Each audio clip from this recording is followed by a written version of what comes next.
안녕하십니까. 세상 읽어주는 남자 이상훈입니다. 오늘은 가장 핵심이 되는 기술은 왜 자국에 남겨둬야 하는지에 대해서 말씀드리겠습니다. 최근 중국 낸드 플래시 업체 YMTC의 급성장으로 미국에서 그 낸드 제조 라인에 대해서도 어플라이드 머티리얼스, 램 리서치 등 이 반도체 미국 장비 업체의 대중 수출 금지를 검토 중이라는 소식이 있었습니다. 이미 미국은 D램 생산 라인과 이 파운드리에 활용되고 있는 EUV 장비에 대해서 대중 수출을 금지하고 있는데 낸드에 대해서도 장비 수출 금지라는 조치를 빼내들 태세입니다. 이 삼성과 하이닉스는 모두 중국에 낸드 팹을 두고 있습니다. 하이닉스는 중국의 D램 공장도 가지고 있습니다. 이번에 규제 검토 소식에 나온 낸드의 경우는 중국이 전 세계 낸드 생산량의 24%를 차지하는 것으로 되어 있습니다. 특히 하이닉스의 경우는 앞으로 갑갑해질 가능성이 큽니다. 이 장비 수급에 문제가 생기면 생산량 향상에 어려움을 겪을 수밖에 없습니다. 이 메모리는 기본적으로 최신 기술을 활용해서 비트당 최저 비용으로 생산하는 것이 핵심입니다. 하이닉스의 최신 D램 노드는 중국이 수입할 수 없는 EUV 장비를 사용합니다. 이것은 하이닉스의 중국 D램 팹이 서서히 뒤처질 수밖에 없다는 것을 의미합니다. 아마 몇 년 후면 중국 이외의 지역에 있는 하이닉스 팹, 그러니까 국내 하이닉스 팹과 비교해도 중국 내 D램 팹이 비트당 원가 경쟁력이 떨어질 것입니다. 이 하이닉스는 현재 D램 낸드 라인에 대해서는 수출 통제가 없기 때문에 향후 기존 D램 팹을 3D 낸드로 전환한다는 계획을 밝혔지만 미국이 중국 낸드 라인에 대해서도 장비 수출 통제에 들어가게 되면 이 계획도 숲으로 돌아갈 수밖에 없습니다. 이점에서 왜 인텔이 하이닉스의 중국에 있는 낸드 사업부를 서둘러 넘겼는지 다시 한번 생각해 보게 됩니다.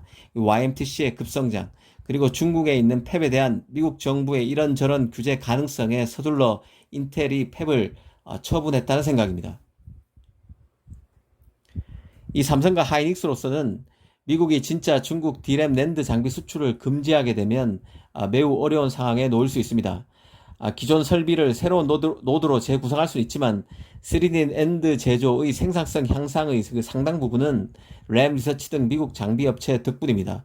미국이 진정 원하는 것은 YMTC의 성장을 막는 것이지만 중국의 팹을 확장해온 국내 반도체 업체들도 피해를 볼 가능성이 다분하다는 점에서 이제는 중국 팹의 증설에는 보수적으로 임해야 한다는 생각입니다.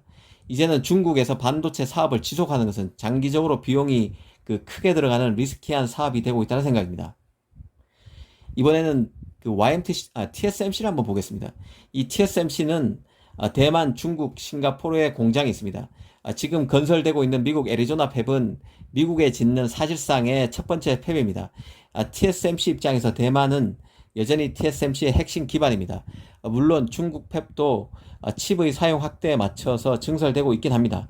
하지만 중국에서 증설되는 팹은 상대적으로 구공정인 28나노 칩을 만드는 팹입니다. 이 첨단 칩, 핵심 칩은 제다 대만 팹이나 2024년부터 가동되는 미국 애리조나 5나노 팹에서 만들어진다는 점을 잊어서는 안 됩니다.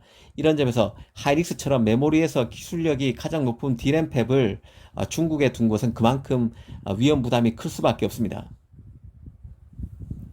물론 국내 기업이 모든 반도체 생산 시설을 중국에서 철수해야 한다는 식의 얘기에는 동의하지 않습니다. 그런 일은 일어나지 않고 일어나기도 힘든 일이라는 게 개인적인 생각입니다. 한국 메모리 기업의 중국 공장이 혹여 미국의 반도체 장비의 중국 수출 금지 등의 조치로 멈춰서게 되면 인류 문명 자체가 큰 타격을 받을 수밖에 없습니다. 이 삼성 하이닉스가 중국 공장에서 메모리를 당장 만들지 않는다고 한번 생각해 보겠습니다. 메모리는 금세 대체제를 만들 수 없습니다. 마이크론 일본 업체들이 삼성 하이닉스의 빈자리를 당장 메울 수 없다는 뜻입니다. 이 반도체는 자본과 기술 집약적 산업이라 금세 대체할 수 있는 성격의 제품이 아닙니다.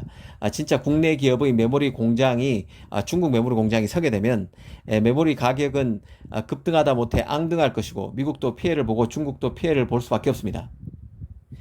이 반도체 분야에서 미중 갈등은 앞으로도 계속될 것입니다. 아마 미국은 중국의 성장을 관리 가능한 수준에서 묶어두는 정도에서 갈등을 컨트롤해 나갈 것입니다. 우리 기업들을 바라볼 때 대립에만 방점을 찍게 되면 현실적 타협에 불가피한 측면을 놓치게 됩니다. 미 애리조나의 대규모 첨단칩 공장을 만들면서도 이 난징 팹에서도 증설에 나선 TSMC를 보면 이런 점을 이해할 수 있다는 생각입니다. 하지만 그래도 핵심 팹, 최첨단 팹, 난이도가 높은 팹은 국내에 두는 게 낫습니다. 아니라면 적어도 미국 등 우방국에 둬야 합니다. 미국이 중국의 기술 굴기를 강력하게 규제하는 상황에서 이 반도체의 가장 난이도가 높은 팹을 중국에 두는 것은 위험에 자신을 노출시키는 것과 다름없다는 생각입니다. 오늘은 낸드 라인에 대한 미국의 장비 수출 규제 가능성을 계기로 핵심 기술 라인은 중국을 피해야 한다는 주제로 한 말씀 드렸습니다. 감사합니다.